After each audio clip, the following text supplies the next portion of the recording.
Word of mouth is our biggest advocate. I have new customers that come in every single week and they say, oh, such and such told me about you, or I saw you on Facebook. You're listening to Side Hustle Pro, the podcast that teaches you to build and grow your side hustle from passion project to profitable business. And I'm your host, Nikayla Matthews-Okome. So let's get started. Hey guys, welcome back to the show. It's Nikayla here, and today I am back with a special Side Hustle Spotlight episode. I'm featuring a true side hustle pro, Kesha Watkins. Kesha is the owner of the Black-owned beauty supply store, BPolished Beauty Supply in Arlington, Texas. Now, Kesha has had a successful career in the human resource profession, which she still works in. She works full-time, but she's also passionate about entrepreneurship and being her own boss. Her beauty supply store, BPolished Beauty Supply, offers an array of hair care needs and provides an unparalleled level of beauty experience to customers. Her hope in opening BPolished Beauty Supply is to provide representation as an African-American owner in the beauty supply industry and promote entrepreneurship to other women. Kesha is also the owner of Watkins Way Consulting, a member of Delta Sigma Theta, and Distinguished Black Women. In this episode, Kesha shares how she juggles working full-time in HR while also operating a 7-day-a-week business. She also gets into the financial and tactical aspects of opening a beauty supply store and how she manages the mental highs and lows of being an entrepreneur, which we all can relate to. So we get into so much more. Can't wait for you to hear it. Let's get right into it. Thank you for being here. And first things first, I want to know a little bit more about you in your own words. I'm always curious. So tell us more about your business, BPolished Beauty Supply. Absolutely. So we are a Black-owned beauty supply store in the DFW Metroplex. We've been open for a little over a year. We just celebrated our anniversary January the 17th. So yay to us. We made a full year. We're a full-scale beauty supply store. So when I say full-scale, I mean we have beauty supplies, hair care products, crochet hair, braid hair, bundles, wigs, pretty much everything your other beauty supply stores carry besides the fact that we're just Black owned. So full stock. I like that you mentioned that because there's some beauty supply stores you go to and they're just products. And then there's some that are like hair. So I love that you mentioned that you do it all. Now, you have had a very successful career in human resources. What drives your passion for entrepreneurship and being your own boss and side hustling? Oh, so I will be very honest and transparent. Opening a beauty supply store was never in my plans. Like, I never saw this coming. It kind of blindsided me.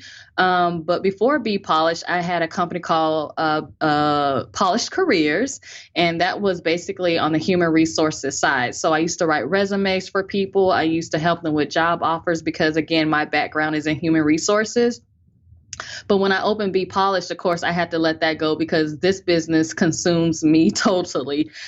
So opening a beauty supply store was never my goal. Actually, being an entrepreneur was never my goal. You know, I always thought I would have a great career in a profession, which turned out to be HR, and that would be enough. But things started to change, and I started having this pulling and tugging on me to do more.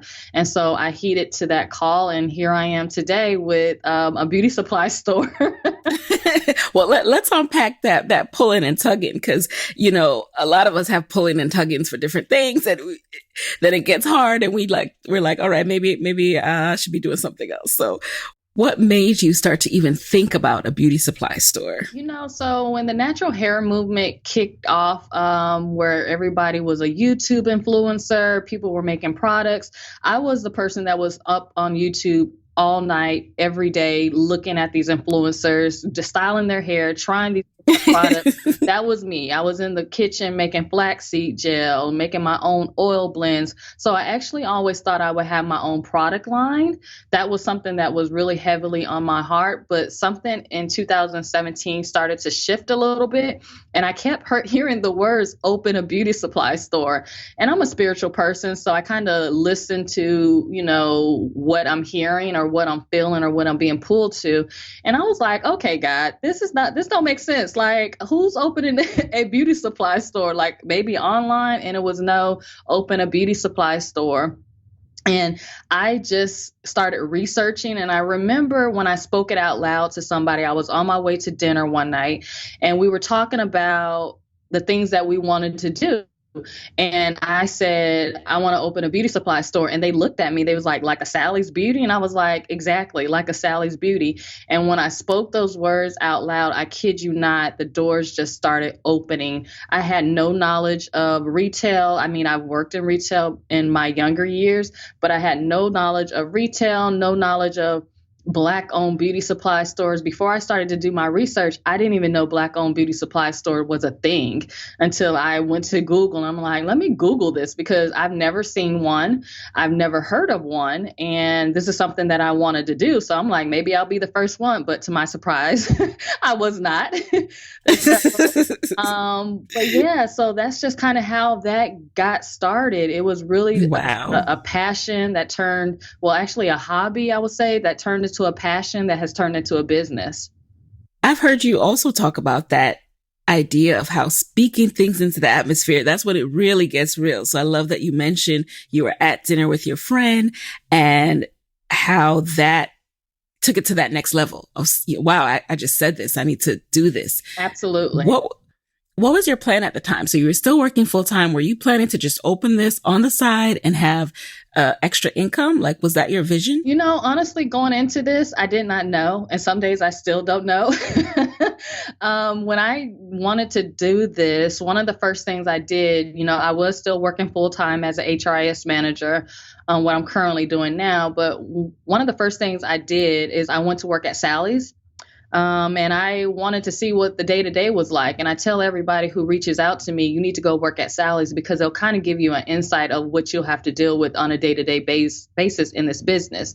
So I never really knew if I would just have my beauty supply store only or if I would continue to work as well. I still think about that to this day. I still work full time as an HRIS manager and I still have the store. I think probably once I start scaling the business a little bit more and having maybe multiple stores, I won't be able to work full time. But as long as I just have my one location right now and things are still manageable, I plan to work. And I'll be transparent. The store does not pay me. So I have to continue to work because you need that extra revenue when you're doing something like this. Of course. And you went to work at Sally's. Now, this is crazy. I don't hear many people do this, even though we should, right? So you did this after work and on weekends? And for how long? Yes. So I was leaving my full-time job and going to Sally's, and I will work about 4:30 to close, 5 to close. And then I was working on the weekends as well. And it gave me the best experience because it actually showed me what the day-to-day could be like.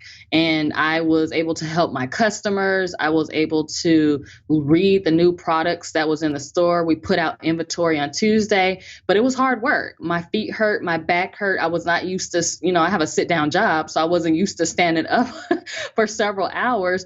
It was really hard work, but it was very insightful. And it gave me a really indication of what I would want my store to run like. So I really enjoyed my time at Sally's. Okay. And now, once you had that experience at Sally's, what were your next steps to get your own beauty supply store started?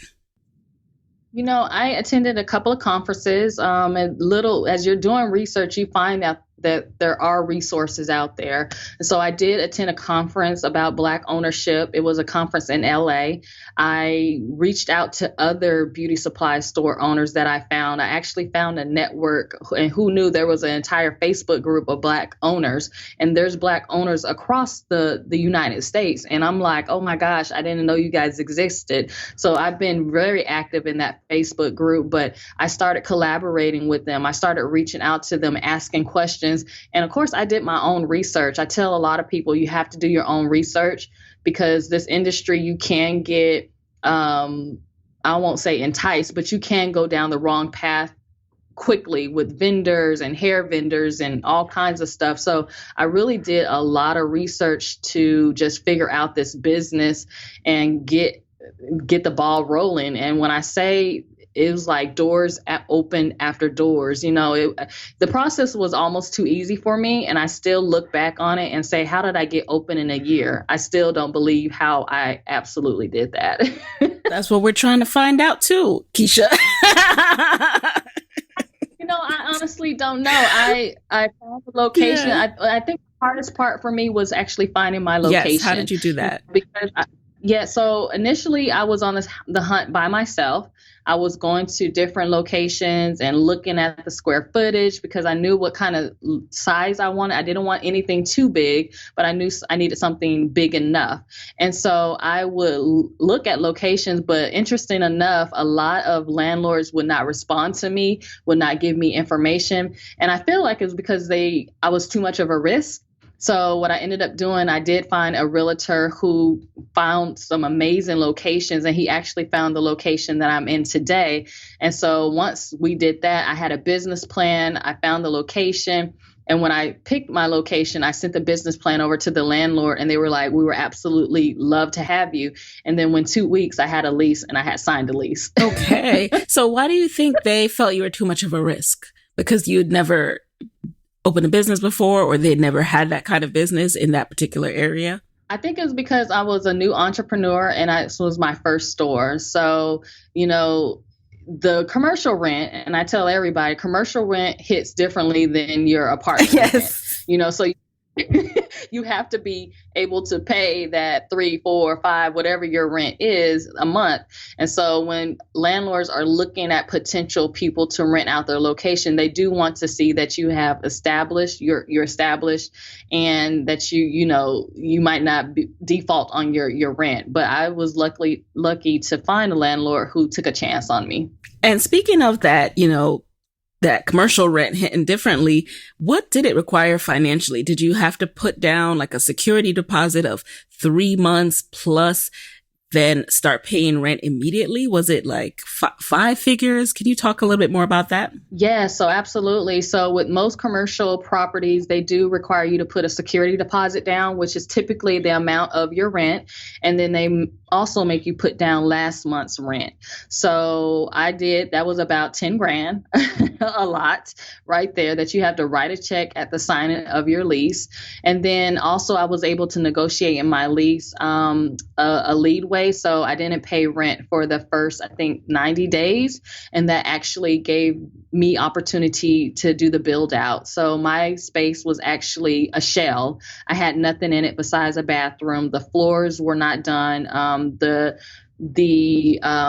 walls were not painted. I had no slat walls, no anything. So in those 90 days when I didn't have to pay rent, I made sure my contractors hustled to get stuff done so I can open on time and start making some money, because that rent was about to start.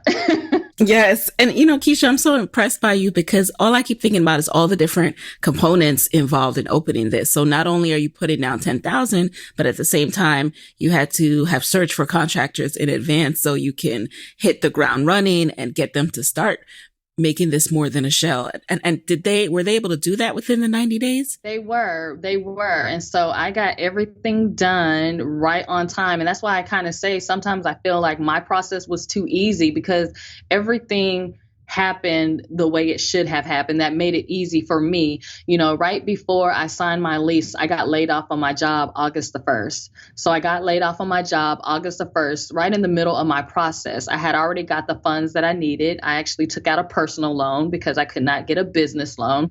So I had my money that I needed to get started, to pay my contractors, to pay my first and last month rent and the deposit, and to open my initial accounts with my vendors to stock the store. But I got laid off August the 1st. And so it was interesting because I'm like, okay, God, I got laid off. Now what do I do? And so that's kind of when I started going really, really hard with finding the location. So I found the location. And then during that time of period when I was laid off, I just went hard. I found my contractors. I opened all my accounts. I got my website up running. I started looking for people that I might want to consider hiring because I had a target date to open January. I wanted to open in January. So I said, I have this much time to get everything done. And I just hustled those days, those months that I was off. I was laid off and I was off of work for, I think, about 3 or 4 months. And so about October, November, I went back to work. But those months that I was laid off, I just went like hard on trying to get everything I possibly can get done. Wow. And are there tips you can offer for those who are looking for good contractors who also want that smooth experience of not having to fire anybody in the middle of it and hire somebody new? Yes, absolutely. So word of mouth was the best advocate for everything, honestly, good referrals.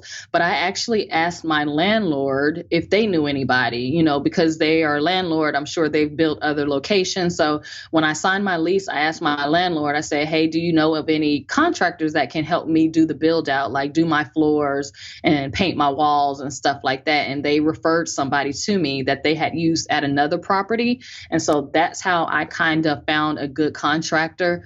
But it is hard out there and I did vet like 3 or 4 different contractors, and there were some that was way out of my price range. But the one that I ended up using, he was the best one and the most affordable too. So what happened on day one, opening day? How did that go? It turned into, it was supposed to be a soft launch. And it actually turned into a grand opening. So okay.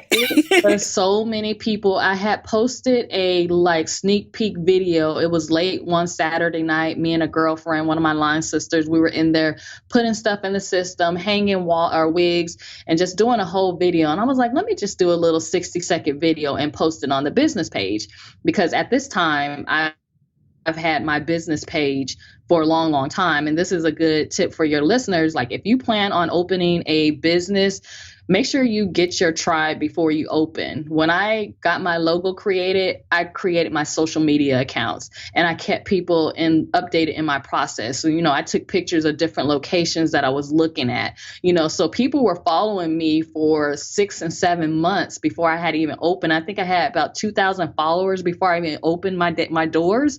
So I had a huge following. But I took this video and it was literally 60 seconds. It was blurry, and I posted and I was like, sneak peek opening or soft launch January the 17th, and it went viral. Get out. It went viral. And I had the Black Chamber of Commerce share it.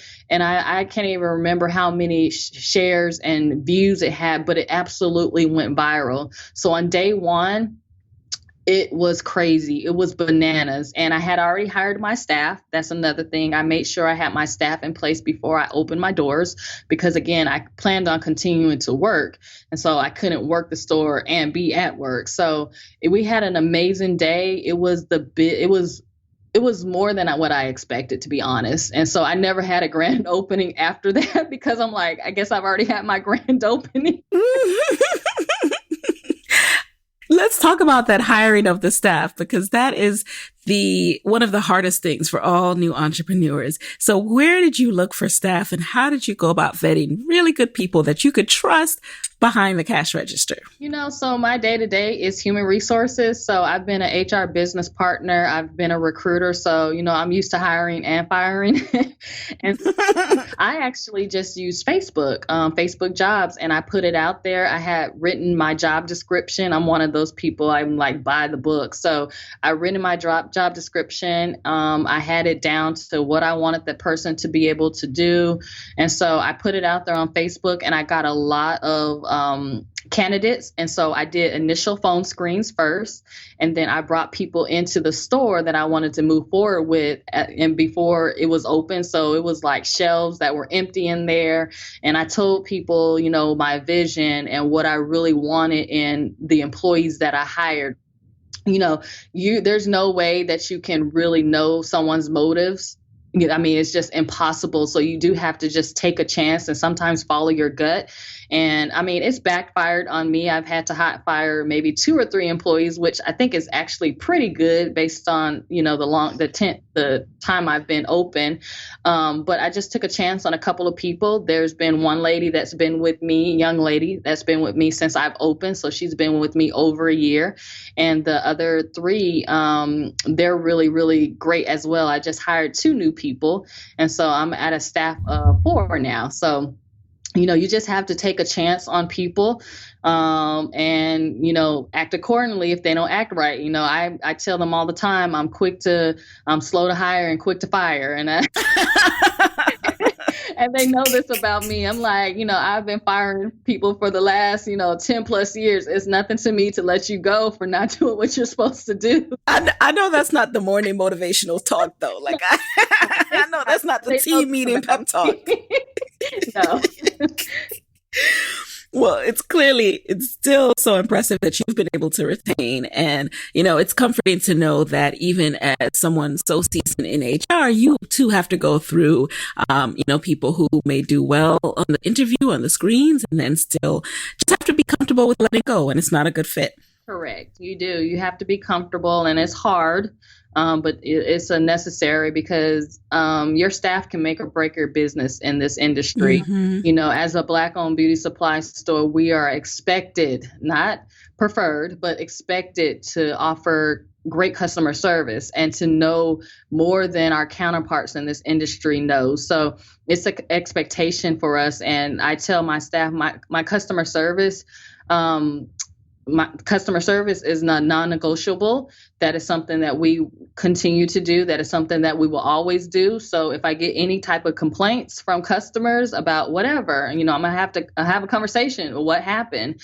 But if it's a reoccurring event, then I have to make some hard decisions. And speaking of that, why do you think, especially now having been doing this for a year and change, why do you think having a Black-owned beauty supply store is so important? You know, outside of just the numbers, you know, I read, I think it was a couple of years ago, that this industry is a $52 billion industry, somewhere around there. And we don't have any ownership. Black women and men have the least amount of ownership in this industry.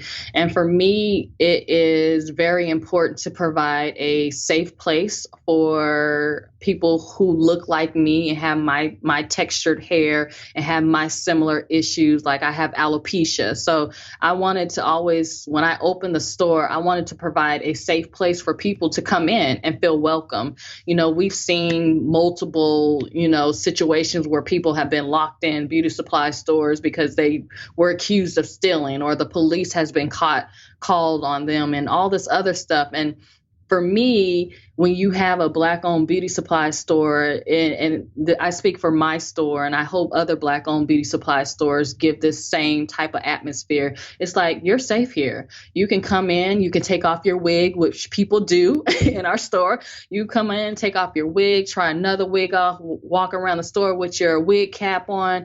You know, you can ask me questions about what products can I use to grow my hair, or my child's hair is not growing, or, you know, I'm experiencing dryness, or whatever the case might be. You're safe and be polished. And so for me, that has always been important, that we provide that level of customer service and that level of comfort. And the reason why we're open, you know, I tell people all the time, this business is not a money-making business, especially in your first year and your year 2. You have to have a passion for it. And it's definitely a labor of love. I don't pay myself from the store. And so, but I still show up, I still greet my customers. I'm still there for them and all that stuff. So going into this business, you have to have a reason why that's beyond money. And the reason why for me is just because I wanted to provide a safe place for people who look like me. And how do you get more and more people to come into that space where other people look like them, where other people have that comfort level to help each other try on wigs or share real product reviews? How do you get a piece of that market share when people are so used to going to like a Sally's or what have you? How do you build the name recognition for your own store? How have you been marketing it? It's interesting because I have this conversation a lot, especially with other Black owners, where our foot traffic is not where we want it to be and not where our counterparts are, And so it's really word of mouth is our biggest advocate. I have new customers that come in every single week and they say, oh, such and such told me about you, or I saw you on Facebook, or I saw you on Instagram. So I'm heavily promoting Be Polished all the time on my personal page, our social media pages. Facebook ads are great. Google ads are great. And then also the footwork, you can catch me any Saturday or Sunday before I work my own shift with flyers and business cards at the Walmart up the street, or putting flyers on at the other shopping or the other stores within the shopping center. So it's a constant, I won't say a struggle, but it's something that you constantly have to do to get your name out there. And you really just have to use all means of communication. You can't be heavy just on Facebook or just Instagram, but you have to be out there with your tennis shoes on, handing business cards out, networking, attending events, and I recently started my podcast, which I'm not consistent with. I don't understand how you are.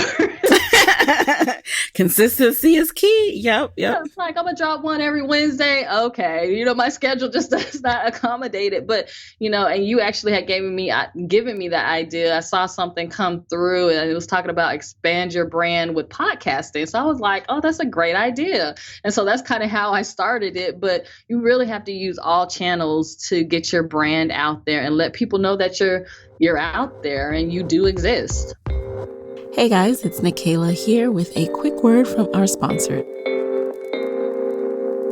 If you listen to my episode on how to make money podcasting, then you know that I pitched my very first sponsor 6 months after launching this show.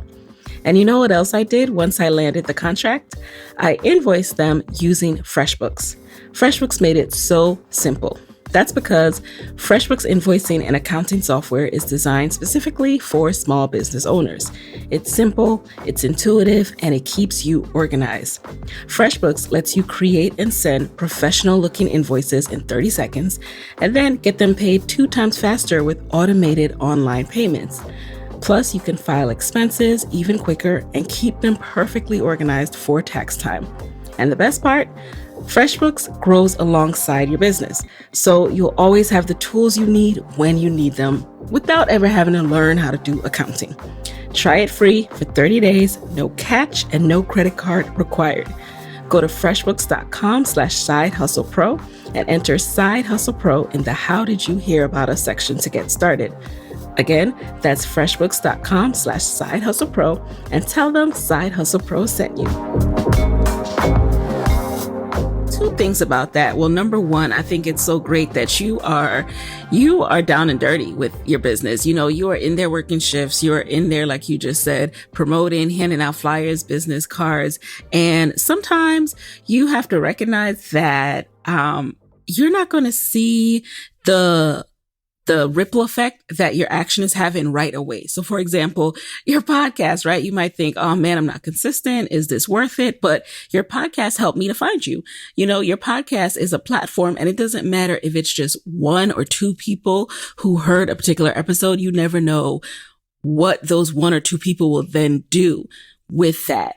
And so in this case, I'm glad you started your podcast, and I'm glad you're on the ground doing what you're doing. That said, I know it's not easy. And was Where you selected your location, did you select that location with foot traffic in mind, knowing that your target audience hangs out in that area? I did. So one thing I learned early is that you want to, especially in this business or any type of retail storefront, that you want to open your location in a location that already has foot traffic. And so for me, there was plenty of new commercial sites that were coming up, but I'm like, I don't have time to drum up foot traffic. I knew I wanted to be on a busy street, which is where I am. But there were other businesses that I felt would be appealing to people who would be like me. Like there's another business, Candy Shack Daiquiris. They're Black owned. They're in the shopping center. And so I'm like, okay, people like daiquiris. The summertime, it'll be popping over there. I can go down there and slide some business cards. And so I really looked for locations that were already established, that had good foot traffic, that was on a busy street. So when people are driving by, they might see, they can see it from the street. Yes. So yeah, I took all that in consideration. The next piece that I want to touch on is the product side of this. Now, I don't often speak to people who are sourcing product for their business. Usually they're trying to get their product into a retailer. What's it like being on the other end? What does that entail? It's interesting. So my goal was always to carry a lot of Black-owned healthy hair brands. I'm a big advocate on healthy ingredients. And so even me as a consumer, I was the one reading the labels because I like to know what I'm putting in my hair and on my scalp. And so it's interesting because I already kind of knew my product mix that I wanted before I opened. Some products that I use heavily, like my favorite products like Soultanicals, Curls and Potions. Those are products that I was using as just a regular person. And so I'm like, I definitely have to keep these in the store. And so it's just interesting because you do get people who have new products like the niche, the indie brands that want you to put their want you to put their brand in your store. So you deal with that a lot. I get emails all day, every day. Hey, I have this new hair care line. I want to put it in your store. What do I need to do? But choosing your product mix is really about who your target audience is. Most people who knew me before I actually opened the store and my people that, family and friends, they knew that I was all about healthy hair, natural hair care products. So that's kind of the brand that I had built before I had even opened. And so that's kind of what people expected to see when they came into BPolished. And I'm still very much in that lane. I carry a lot of brands that you don't find in other beauty supply stores or like Target or Sally's. I pride myself in that. And I carry a lot of local brands too, that have great ingredients. So it's just interesting to have to source those things. And I do all of my own inventory. So I'm the one that's buying products for the store. Nobody else does that for me. And I'm very careful about what I put in the store and what I put on my shelves. What is the buy-in process entail? Does that mean that you are asking for a minimum supply and also then having to pay them at the time, or do you pay out proportionally or percentage wise when their products sell? It depends. So a lot of our brands that we use today, like the Mayels and the Maine, you don't get to buy those directly from them anymore. When they were, not in the big box brands, which is your Sally's and your Targets, you could go directly to them and buy from them. Now you do have to find distributors, which there are several in the US, but you buy through a distributor. And I use maybe one or two, maybe three, and you basically submit your order to them. And for one of my distributors, I actually have terms, which I'm so thankful for. I have a 30-day term, so I don't have to pay them until 30 days after they issue my invoice. And so for others, you might have to pay immediately. And then for those that you're buying directly from, like I buy my Soultanicals directly from Soultanicals, and I buy, certain products directly from the manufacturer, you pay immediately. And some of those brands, they do have minimum order quantities, which you'll see what they call as MOQs. And so they might say you have to buy a minimum of 6 for this particular product at a wholesale value. And so it just depends on what the brand is and if you can buy directly from them or if you have to use a distributor. Now, everyone wants to buy directly from the manufacturer because it's cheaper. When you use a distributor, they tack on their percentage to get their money. So, I try to buy as much as I possibly can directly from the manufacturer to keep my costs down. Even though you have to pay up front. Absolutely. Yes. Interesting. And thank you for sharing that process with us. And so what happens if let's say someone reaches out to you about having their product on the shelf? Is there a trial period just to make sure that you'll make your money back? I've taken a chance on some small brands and they did not necessarily work out the way I wanted it to.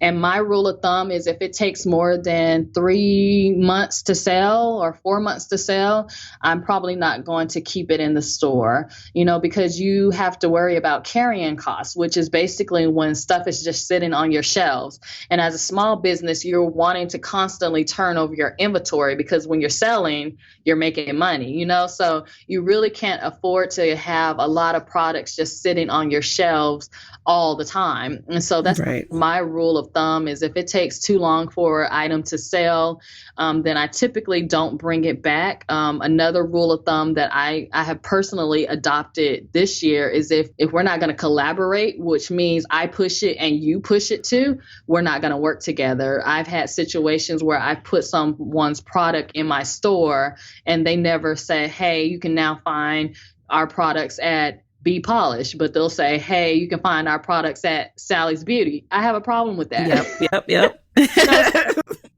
I'm like, okay, you reached out to me and I feel like we can make this work, but I can't be the one that's always pushing the product. So you have to be really straightforward with what your expectations are when you're dealing, especially with the smaller brands. I love my small brands, but sometimes I don't think that they, appreciate us beauty supply stores like they do the big box retailers. And through all of this, you are still a side hustler. How do you juggle? Like really, break this down for us. Are you having to sometimes take personal days? Does your staff cover it all and you just go in on the weekends? How does this work? So I still have my 9 to 5. I have a staff of 4 that holds it down for me, and I so appreciate them. They work mostly throughout the week. The only time I go into the store throughout the week is if we have a lot of inventory that comes in and I want to help, or if I have something else going on in the store. But for the most part, they are splitting all the shifts that are Monday through Friday. We typically have 2 shifts a day. So I have an opener who opens at 10 to 3:45, another one that comes in around 3:30 to 8. And Saturdays and Sundays when I'm in the store. I like to be in the store. I like to connect with my customers. And Saturdays and Sundays, the only day that I really can do it, because again, I'm at work from 7:30 to 4:35, depending on what's on my schedule for that day. But I just make it work. I do a lot of work in the evenings. I do work on my lunch, like I'm doing this interview right now. So it's a lot of work that you have to do before you go into your full-time job and after you go into your full-time job. But I really hands down have to give it to my staff because they make it really possible. If they weren't as great as they are, then I could not continue to work a full-time job to get us where we need to be as a business.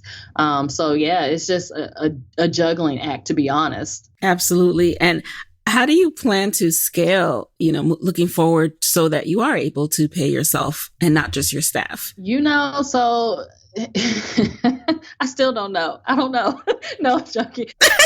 Thank you for the transparency. I think about this. This is something that I think about every single day. How can I get this business to where it needs to be so I can pay myself from it?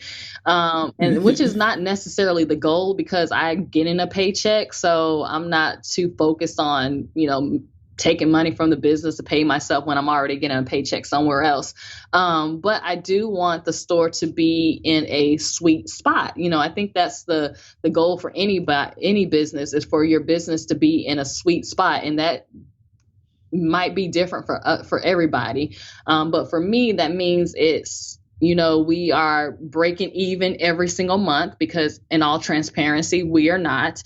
So I'm working also to help cover some costs that might come up, because they do come up.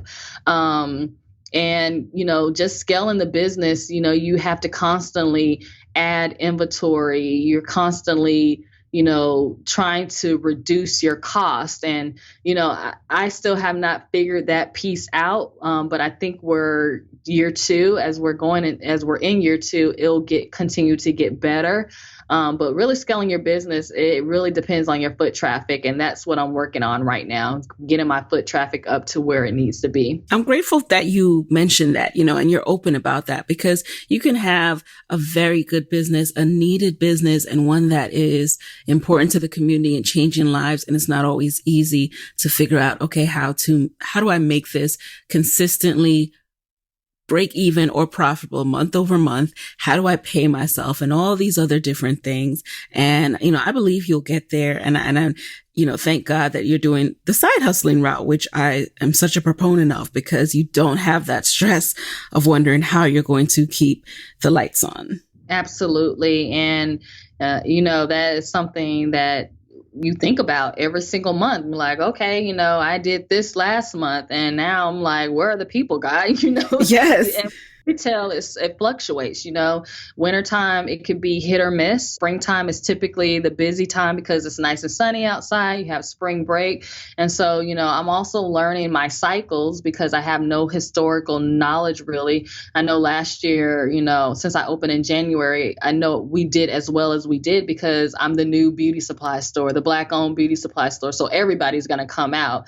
But once all that shakes out, it's just like, okay, these are my real numbers, and this is my real foot traffic, and this is what I need to fix, So I'm still learning the cycles of retail, and when it's busy and when it's slow, and just trying to really prepare for all that. It's a lot that goes into owning a retail store, period, regardless if you're selling beauty supply stores or clothes. It's a lot. Yeah. And do you sell online also, or just strictly in store? We do. We have an online website.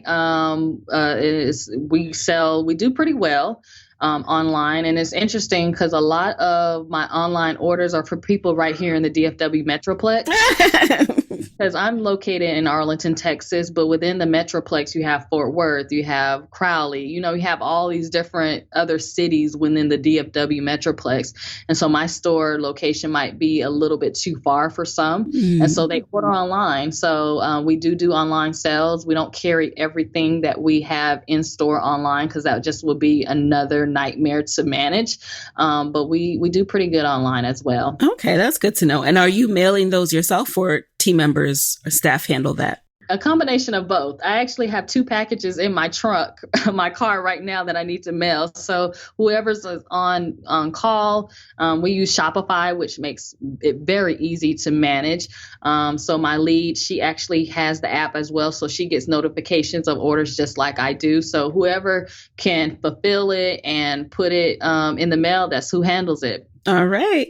Now let's talk a little bit more about overcoming the fears and anxiety that comes with growing a business every day. Like I said, I've listened to your podcast, and one of the things I've heard you say is, when you are responsible for your own day-to-day livelihood, it becomes a different burden on you and your mental space.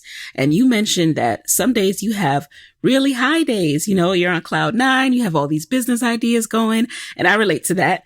And then some days you have really low days where you just want to answer a few emails, then get under the covers and just cry. And I also relate to that. There are days when I've just canceled everything and just got under the covers. Can you talk a bit more about how you are navigating that? It's really day by day. I try to manage my stress as best as I can. I'm an advocate of trying to have healthy, lifestyle. So I work out, I try to eat healthy, try to get as much sleep as I possibly can. But it's really a day to day struggle. Some days I feel like, and I think I spoke this to someone else, I said, some days I feel like I have entrepreneurship depression, where again, that's the highs and the lows. We can have $1,000 day and then like $200 day. And I'm like, what the heck, So it really just depends. And I try to not let my low days get to me as much as anymore, and really just talk to myself and say, Kesha, this is part of the business. It's not always going to be great. And I just have those conversations with myself. I've started journaling, to kind of help get some of that out, because you can talk to your family and your friends, but they're not going to understand unless you're in the situation and they're in the situation. So I do journal, I do pray, I do read my Bible to give me some encouraging words. I listen to amazing podcasts like yours. I've listened to every episode. Oh, thank you. It's those things. I do. I'm like, on the days where I need some oomph and I'm like, I need to stay focused, I need to get, some motivation. I do. I go out and I listen to amazing podcasts, because I think the more you hear great things and the more you hear other people's stories, the more it helps you and motivates you, and it makes you realize you're not alone. I think sometimes we feel like we're alone in this struggle, especially entrepreneurs, but we're not. There are other people who are going through just like that. And so to hear other stories, it makes you feel better, because you're not like, okay, I'm not the only one that's not where they need to be in life, So I really just try to manage it day by day. As someone who works in HR and also has a side hustle, do you have any best practices for people who one of their anxieties might be the fact that they're juggling and they're keeping their side hustle on the low? What are some ways to side hustle and do it in a way that you are not going to get fired and you are not, going against any rules of your employer? Absolutely. So definitely leave your work outside. I try to, as much as I possibly can. My staff knows that if they absolutely need me, to call me, or they'll text me or something to that nature. But I'm not at work taking phone calls from my vendors like, yeah, I need 2 18-inch virgin hair buns. I'm not at work doing that on the work phone and, all that stuff. So I really try to keep it separate from my day to day and do everything that I need to do in the evenings or before I go to work. And you really have to just prioritize. I've learned to start saying no to a lot of things, because people want me to come to events in the middle of the day. And I'm like, I can't, I have a job. And so I've learned to respectfully decline invitations and, say I'm at my max capacity with everything that I have going on. I can't participate in this phone call, or I can't participate in this event that you want me to go to. So prioritization is the biggest thing. And time management. I'm a sucker for getting on Instagram, and before I know it, I've spent not a whole year, but a whole hour on right. Instagram.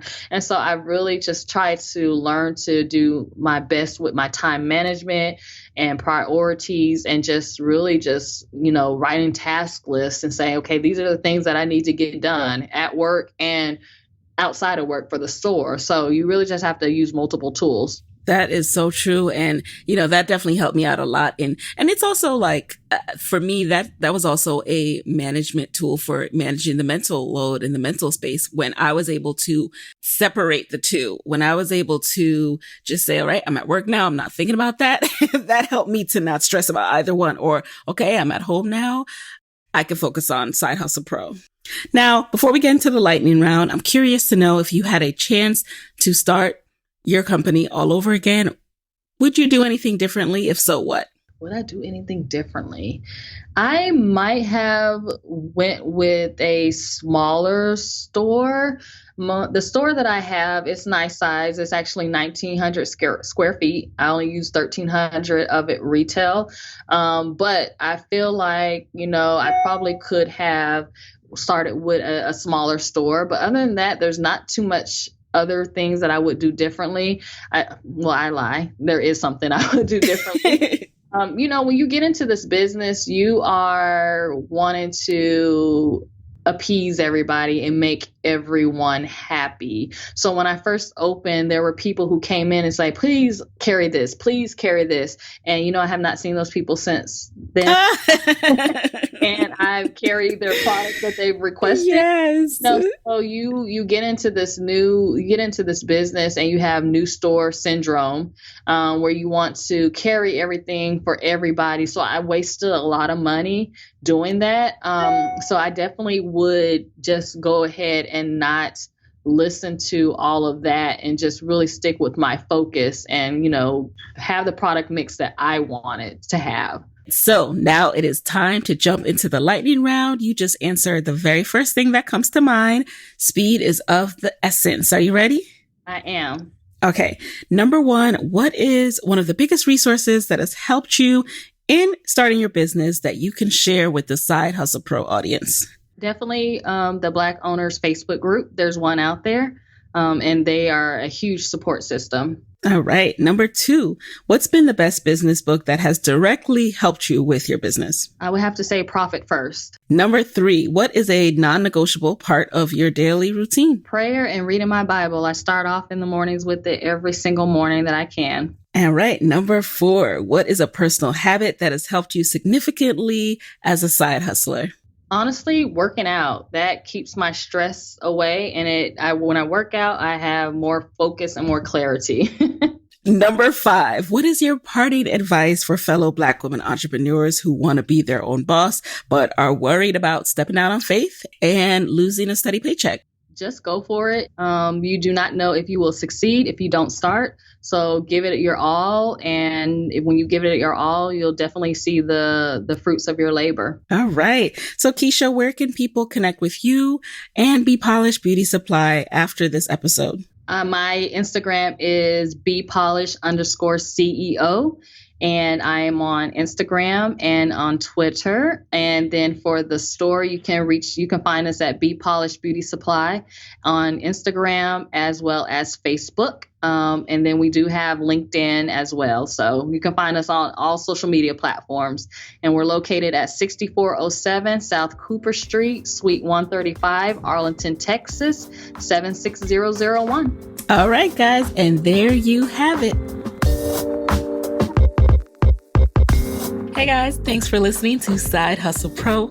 If you like the show, be sure to subscribe, rate, and review on Apple Podcasts. It helps other side hustlers just like you to find the show.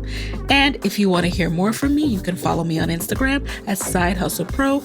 Plus, sign up for my 6-bullet Saturday newsletter at sidehustlepro.co/newsletter. When you sign up, you will receive weekly nuggets from me, including what I'm up to, personal lessons, and my business tip of the week. Again, that's sidehustlepro.co/newsletter to sign up. Talk to you soon.